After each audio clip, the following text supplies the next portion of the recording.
from the thing coming up, that would fucking deteriorate. It gets calcified and on the wall, and try to seal it off, keep it out of your blood system, you know, and it just sits in there and it's not good. Damn. Sometimes if I bend my knee too far, it'll heal puff up. Damn. You gotta stand the whole time? It's fucked. Are you ready to start? Started. Oh, it's recording right now? Yeah. Oh, shit. All right. All right. So, what's your name? Michael. Lucas. Thank you so much for talking to us. I mean, we have a lot of goals with these things. I mean, how long have you been homeless? 6 years now. 6 years? So, what originally happened? Well, what happened was I lost my father, and then my best friend died, and my grandma died. So all within like 4 months, I got super depressed. Just fell apart. Just lost it. Shut down completely and started missing work and showing up late. Pretty soon I got fired from my job, and then a year after that I lost my house, and I'm out here. Yeah. I mean, that's what we keep hearing. It's like when people when you lose your support system, it all kind of can crumble really easy. Like the goal of these interviews is to kind of show people how easy it can happen to anyone. You know, because I really think people get uppity. They get on their fucking high horse, like it could never happen to them, and then they look at people with disdain. That way. I used to think it would never happen to me. I mean, I couldn't believe it when I came out here. You know, it's like, yeah, and it's like the Navy vet thing. That's the first, like I was really interested to hear about that. Like, as a veteran, do you get any help from the state, or how does that go? You have to go to them for help. I mean. There's different places. They have a place on 122nd. You could actually go up there and get free meals and even stay there, you know. I got my girlfriend out here. We've been together for 12 years. And, you know, since we're not married, they won't let her in there to eat or sleep, you know, so I don't go up there. But I can get housing through them. So I've been trying to do that for the last year. I went through TPI. What's that? First, place downtown that helps out homeless people. They have a little veterans place. And, they sent away from my records, you know, and then I lost contact with them because I got my phone stolen and all my ID and everything. And so, then they moved. I didn't know where they moved to, so it took me a while to figure that out. And then, now I got to start all over again. I mean, that's why it's like misfortune kind of like compiles on it. Like once bad shit happens, it's more likely for bad shit to happen again. Like I guess we got you on like getting stabbed by this lady. What the fuck? Yeah, just because I wouldn't give her a cigarette. I didn't even have any cigarettes. Yeah. She was sitting there, she was sitting on the curb, you know, injecting drugs, and she said, "I want a cigarette." You know, she got all pissed off and said, "Hey, I don't have one," you know. And she just turns around, pulls the thing out of her arm, and just jabs me. Got out of her arm. God damn. It's scary. I mean, it's scary shit that happens out here. 3 days later, my whole leg just started swelling up, you know, and pretty soon I thought I was going to lose my leg, and I never went into the hospital. I should have. Have you been in the hospital at all? Like, have you had, like, what's your experience as a homeless person going to the hospitals? It can go both ways. I mean, mostly, a lot of places, you know, they'll take care of you, but a lot of people still don't like the homeless, you know, and they'll kick them out of there. I've been kicked out of the hospital before. They just, they'll treat you rough, you know, sometimes. Like if they're cleaning out an abscess or something. Like I've taken my girlfriend there before. They didn't even give her a shot to numb it, you know, they're like digging in her leg. God damn. And the one nurse said, you know, "Hey, you did it to yourself," you know, little snide comments, you know. That's where the stigma, because it's like they took the Hippocratic Oath or whatever, you know, like it's supposed to help everybody. I feel like homelessness really reveals the shitty part of people, like the way people treat homeless people, you know what I mean? Like it kind of reveals an evil, because everybody walks around like they're amazing people. You know, like they're better than us, you know, and we're all human. There's the whole thing, you know. We got this dude that comes by every day on a bicycle at the same time, and when he passes our tent, he says, "Losers." God damn. Every single day. He's been doing this for over a year. You want us to get him? You want? I'm just... I thought about that, but I just thought, man, I'm sure karma will take care. Yeah, he'll be fine. He's not. Something bad's gonna happen. He'll be. Yeah, I keep, I thought of all these things I could do, and I said, nah, it ain't worth it. I don't want to stoop to this. Yeah, I mean that's what I've kind of noticed, like the mentality of a lot, because we've done 5 of these interviews so far, and the mentality I've noticed from a lot of people is like, you guys have gone through so much that you learn how to, like, just think about things different. Like you're in one of the worst situations possible, so it's when other bad things happen, you guys can deal with it a lot better than other people. That's crazy. Yeah, because I would think about that guy on the bike for weeks. I would. Most people would. Once you've lost everything, yeah, you're right. I mean, it's kind of humbling, to go through this experience. First, like the first couple of years, we didn't know what to do. We were starving to death, basically. We didn't know where to go for help. We didn't have any phone or money. I didn't know how to make money, Pretty much, to make money out here, you pretty much have to either fly a sign, be a thief, be a drug addict, or a prostitute. That's the only jobs. Damn. It sucks. So when you think of the future, what do you see? Well, I'm gonna get out of here, I ain't gonna quit. I'm not giving up. I'm not gonna die out here. There's too many people. I've known probably 25 people already that have died out here. Infections, or been shot or stabbed. Just exposure, even just being out in the weather. Yeah, it's horrible. Yeah, I've seen people get frostbite out here. Yeah. It's too easy to die out here. I've seen a couple of murderers been out here. Seen all kinds of stuff that I've never seen before. I never wanted to see. No. It just kind of scarred me more for life. Yeah. More. So as far as like where were you stationed before? On the USS Ranger, I was down by San Diego, Coronado. I don't know if you've ever been down there. That was an aircraft carrier. That was dope. Yeah. Okay. Has that helped you, like that experience helped you get through this a little bit? Oh, yeah. Yeah. Being in the military really changed me, through boot camp and all that. It's definitely helped me, like, made me a survivor. Yeah. Like my wife or girlfriend, she can't make it out here. She's got one foot in the grave all the time. If I don't get her out of here soon, she's gonna be dead. It's interesting because you honestly, this is the 3rd interview we've had where the person was in a relationship. Is like, do you feel like that's necessary, like being with someone in this situation? Does that make it easier? No, it's not necessary. It makes it, I don't know if it makes it easier.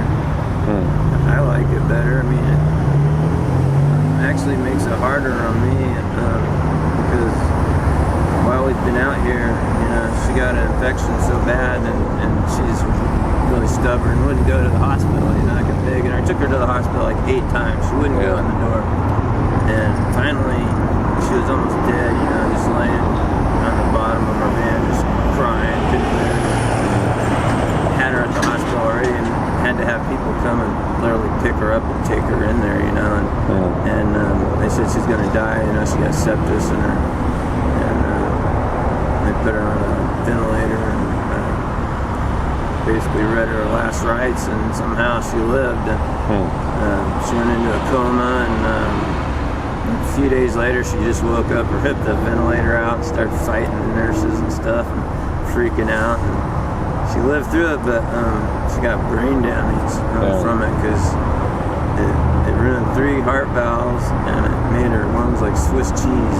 And because she had so many holes in her lungs, she couldn't get the oxygen to her brain, So it's really screwed up her head. She's schizophrenic now.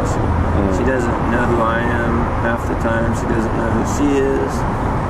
She talks to imaginary people all the time, thinks crazy shit, like people are stealing her skin or cutting her or beating her. She thinks she's dealing with the Mexican mafia, the Russian mafia, ex-presidents, aliens. It just goes on and on and on. Yeah, but sometimes she'll just be babbling all night long, keeping me awake.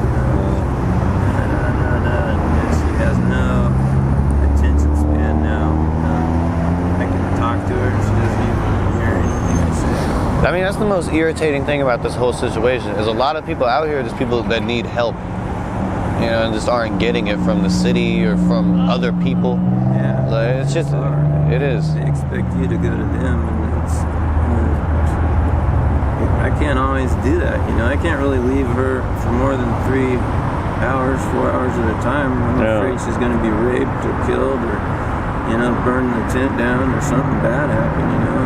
Sometimes she wanders off, you know, naked, you know. I mean,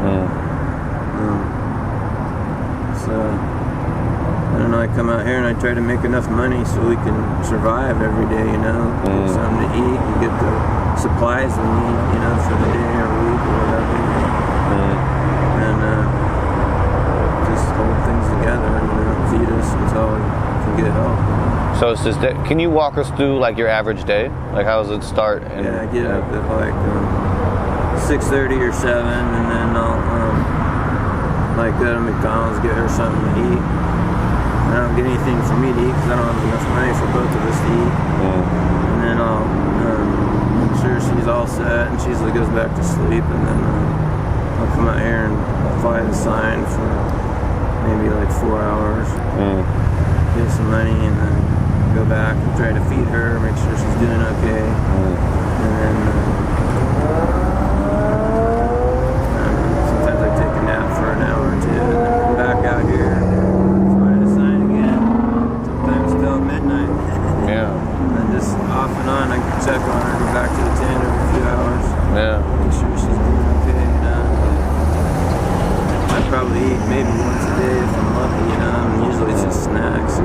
And then a couple times a week we can go to the church and they have meals for us. They serve like sack lunches one day and then a hot meal on Fridays. So I think a lot of people see this as like homelessness as an individual problem. Like you said, people say you did this to yourself, shit like that. I see it as a collective problem. You know, like from your perspective, what do you think the city could do or us as a group of people could do to, you know, mend this a little bit, you know? That's a tough question. I don't know. I think they just need to get everybody off the streets and like into a place, you know, pay for them to be somewhere, you know, and then have people just to help them, you know, almost take them by the hand and walk them through everything to get them back on their feet, because once you've been out here, I mean, it really screws up your head, because like now when I'm inside a building, you know, it kind of freaks me out. I've been outside for so long, I feel anxious and stuff. Like claustrophobic. Yeah, just being inside. It's weird. Yeah, just being around a lot of people. Like I don't even go to the grocery stores, nothing anymore. You know, we get food stamps, and it doesn't really last. You know, they last for maybe 10 days if we're lucky. We spend maybe $40 a day just on food and snacks. Things we need. So I imagine like over the long term, you're going to start looking at people a little different. Oh, yeah. You know, because they look at you different. So it's like, how does that change? Because I mean, we always, like I was saying, you see the worst and best people. I've said that a couple times, because you're going to get money from some people and then you'll have to do it in the fucking bike. It's a fucking asshole. Yeah. You know, so you see the worst and best. Like, how does that change how you look at people? I don't know. I don't know. Just some people are that way, you know. This made me realize, you know, some people never change. You know, they'll always be that guy that wants to spit on you or yell at you, you know, call you a loser. You know, and then there's people that are the best that'll take off their shirt for you, you know, give you a bend over backwards to help you out, you know. Portland has a lot of people actually that are willing to help us out, you know, go out of their way to be cool. And like sometimes people, if they miss giving me money, they might drive it back around, you know, come back again just to help me, you know, or go to the McDonald's and buy me something to eat, you know. It seems like there's only like, I don't know, I'd like to say like 10% of the people are, you know, bad, but you know, most of the people seem like they're pretty cool, you know. They do. A lot of people act like it. Yeah. It's just the bad people just stick out. Yeah. You know, like that event's just more memorable than something good happening. Every day, you know, people give me the bird, spit on me, or throw something at me, or call me a loser, or say something negative. They'll say, you're not a veteran, you know, let's see your card or whatever, you know. It's like they don't even know me, you know. Just out of nowhere, they just want to say something and yell at me. No. I just blow it off. I mean, it's no getting upset over. No, man, there's other shit to be upset about. Yeah, fair enough. I mean, the stress I go through just being out here every day is just immense. It's just, I just try to bottle it all up inside me. It's just crazy. Unbelievable. Well, I wouldn't want to wish this on anybody. No. But it can happen to anybody. Yeah, well, not even the bike guy. We're not gonna wish it on him. It'll even be. Definitely could happen to anybody. I mean, people don't realize that, you know, you just, one day you're at a house, a wife, kids, and everything you think you have, and the next day, boom, you're homeless. Yeah. Someone told us it's as simple as losing your house. Yeah. It really is. Yeah, you can get injured or something happen bad, and be out here with me. Shit, man, I like being out here with you. I don't know, it's not bad. We'll let you get back to it. I think that was a good interview. Again, we really appreciate you talking to us. We're going to continue doing these all over. I think this shit's important. I think it's important to hear what you guys got to say. I don't know. I appreciate you a lot. No, man. Thank you. Yeah, I'm going.